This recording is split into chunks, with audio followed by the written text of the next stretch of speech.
Hi everybody, and welcome to my unboxing for the Logitech G29 steering wheel. So I'm going to crack this open, same as usual, straight from the off.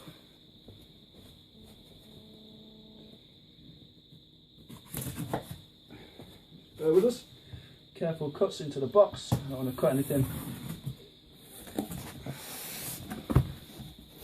There we go. So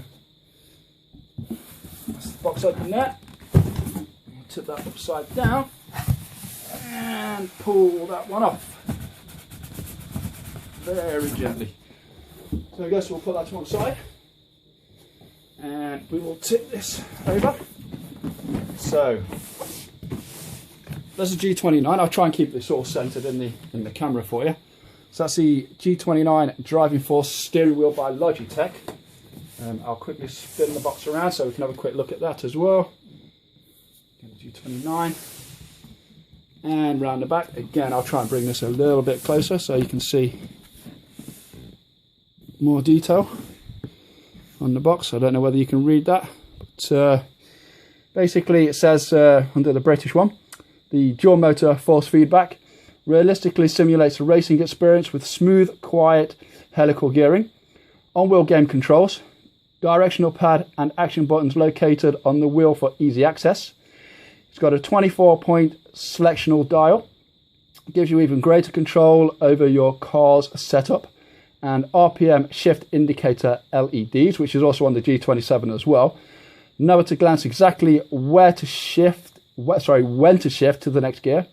And then it's got a non-linear brake pedal, which I'm quite looking forward to testing that one out to see the difference between the G29 and the G27 brake pedal. And it says responsive brake simulates pressure sensitive brake systems. And number 6 is real leather and metal components, comfort, durability and grip for long racing sessions, which going by the G27, that should be fantastic. I mean, I've had the G27 for about 5 years now and it's still in immaculate condition and it's still a fantastic wheel to use. And number 7 is secure mounting. Built-in mounting clamps and bolt points keep wheels securely in place. So this will be going on my Playseat Alcantara, which is what my G27 is on right now. So I'm going to dismantle the G27 after letting you have a quick look at it. I'm going to do the sound test and everything for it as well. So I'm going to do this video for the unboxing. I am going to show you my setup for the G27, dismantle that, assemble the G29, and then we'll have a look at the G29 on my setup as well, and we'll turn it on, we'll get it all revved up and everything, so that's going to be pretty cool. So it is for the PlayStation 4 and the PlayStation 3 and also the PC2. So let's spin that back around again. So yeah, that's about right just there. So knife, carefully cut the box open. And there's a box within a box, which all come out of a box. So loads of boxes. Just bear with me. Put that one there. Put this one side too. And let's bring that back a little bit more. Let's open that. And let's take a look. So, okay, so inside the box there. So we'll take everything out one by one. It looks like it's all neatly packaged and everything, so pretty good. So you've got some documentation. Come to the front here. A few bits of documentation. The Logitech wheel. And a safety, compliance and warranty information guide just there as well. So all pretty boring stuff. Right, so in this box you get the 3-pin power adapter, which is always good. So we'll just put that just in front there, and then we'll take out the pedals. So I'm just going to take this box outside for a second. So these are the pedals. If there's anything like the G27, they're going to be superb. works. Let's push that back a little bit more there. There we go. So the brake one is a progressive pedal as opposed to whatever it was on the G27. I think the G27, there was no progression, so I would imagine with this one being progression, the more you press it, the more resistance you get, so it's supposed to give a better feel of realism when you actually use it within the game. So, oh, definitely. Oh, you can definitely feel that straight from the off. So as soon as you get to there, it starts to get a lot harder to press. So that's going to be quite an interesting feature. See how that works out. So I'm going to take this just out of sight. Put this just over to one side again. And then we'll take a look at the wheel too. I'll try and do everything in front of my camera. That's the actual wheel itself. It's pretty much the same as the G27. So you've got a slight design change just at the bottom there. 24 dial, your PlayStation, option and share buttons, plus minus, L2, R2, sorry, L2, L3, R2, R3.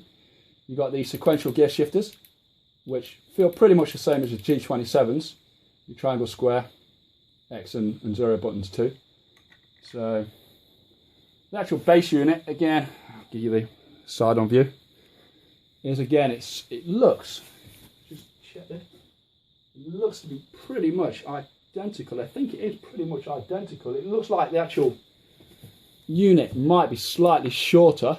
I don't think I can, just bear with us 1 second.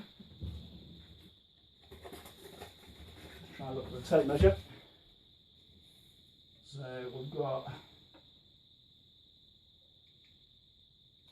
roughly about 7 inches for that.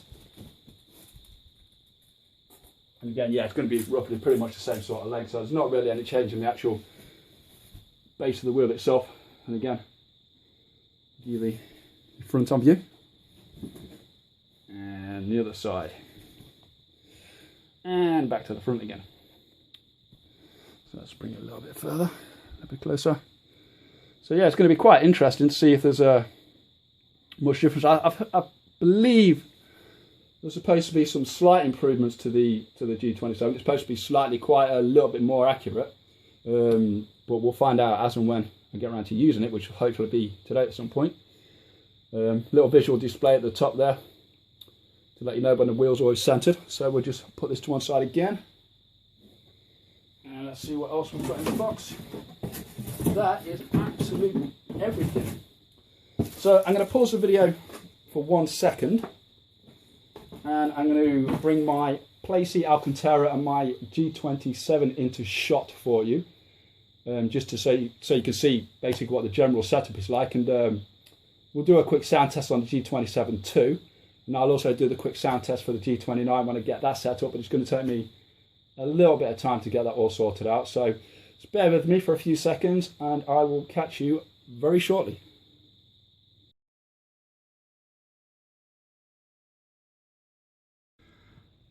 Before we move on to the next part of the video, I thought I'd also do a quick unboxing as well for the driving force shifter. This shifter actually comes separately to the G29 steering wheel itself and retails for an extra £45. Now, I did order this from Logitech, and the actual shipping of it, they actually dispatched it quite quick. I think I got it within something like 3 days of ordering it, which is really, really good. And also, you get like a little card as well from Logitech. And basically what this does, it gives you a code and you get £5 off your next purchase. I know it's not a lot, but it's a nice little gesture. So if you do buy Logitech products quite frequently, then there's another £5 off you can get knocked off your next purchase just there. So we'll just plonk that to one side. So we'll delve into this. I've already opened this and had a look at it. So we'll have a quick look at the back of the box as well. Try and get it as close as I can. Zoom in on the British text, see if you can read that. So yeah, if you need to read that or want to read that, just pause the video and browse it at your leisure. So there we go. Just a quick look there. So that's enough of that. So we'll just open this up.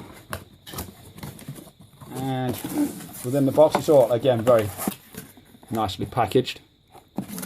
So we'll take this shifter out.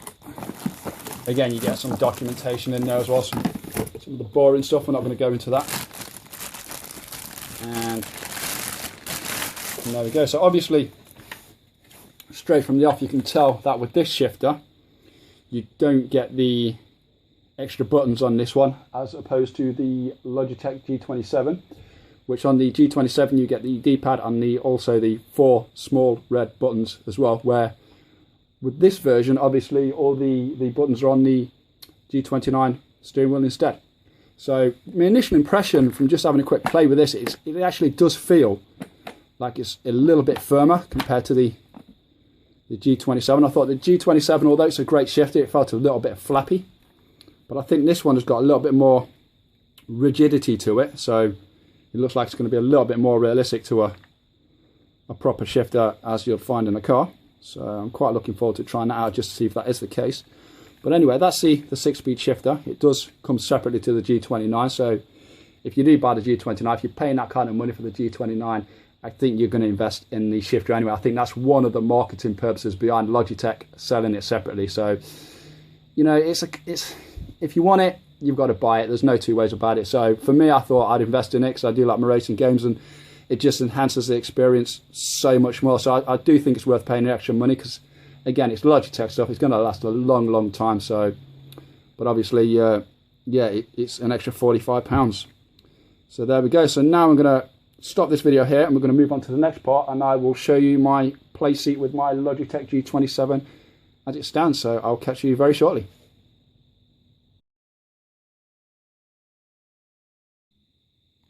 So this is my play seat setup at the moment with my Logitech G27 already on there. I'm going to turn on my PlayStation 3 because that's what it's hooked to at the moment, and we're going to do a quick sound check for the G27 steering wheel when it does its calibration. So if we do that now, give it time.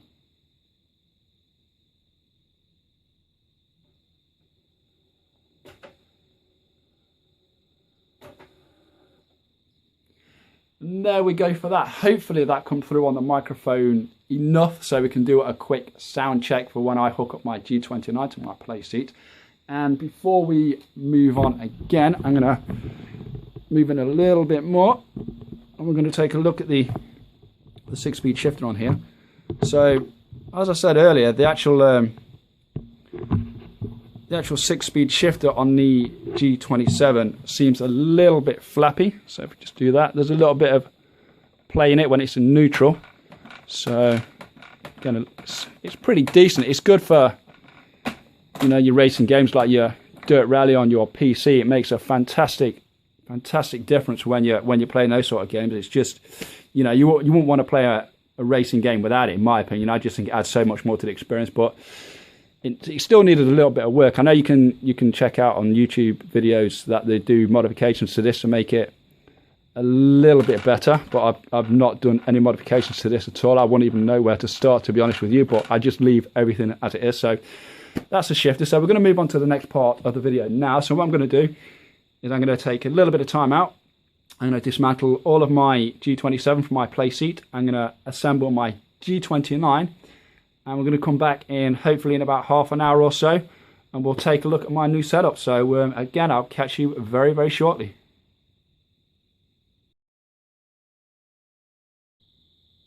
Right, okay then, and we're back. It's taken me probably about 30 minutes to dismantle my G27 and reinstall my G29. So it's all hooked up, it's ready to go. I've got it plugged into my PlayStation 3 again.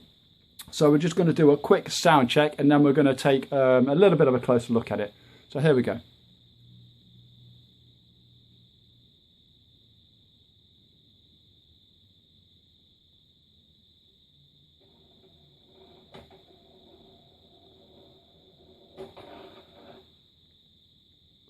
So there we go, there's the wheel's just gone through its calibration. Just by me listening to it, I don't really think there's that much difference. If anything, maybe slightly quieter, but I think pretty much for the actual noise that they generate when they're doing the calibrations, I think they're pretty much the same. So anyway, that's the noise test done for that. So let's move a little bit further in and we'll take a closer look at some bits and bobs. So we'll have just bear with us, and I'm going to adjust my tripod. We'll take a little bit of a closer look at the shifter, and then there's another feature that I want to actually show you as well. So anyway, so this is a shifter. I'm going to try and do it as best as I can. So in my G27 video, I gave the shifter a bit of a quick waggle. I'm going to do the same with this one again. So again, there's a little bit of play in there, but I don't think there's as much with the G27 shifter. And again, it feels like you just need a little bit more force. Again, I don't think there's too much in it, but I think it feels a little bit sturdier, a little bit more rigid when you're making the gear shifters. One of the problems I had with the G27 was actually when I was doing quick shifting, I always tend to not quite hit the gear that I wanted, mainly because of the feel behind it. It didn't feel as sturdy as what it should have been. It was still a great shifter, but I felt that it needed a bit of work.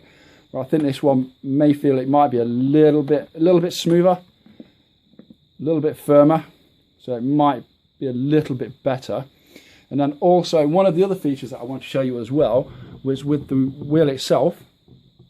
So if we go right on top, there's a little switch just there, and that actually switches between the PlayStation 3 and the PlayStation 4 systems. So depending on what system you want to use the wheel for, you have to actually flick that little switch there. So anyway, that pretty much, let's just back this out a little bit. Yeah, a little bit more. So there we go. So anyway, that pretty much wraps up my unboxing for the Logitech G29 wheel and shifter. If there's anything that you would like to know, anything extra that you would like to know, please don't hesitate to throw me a comment in the comment section below. And until next time, I hope you really enjoyed the video. So I'll catch you again very, very soon. Take care and thanks for watching.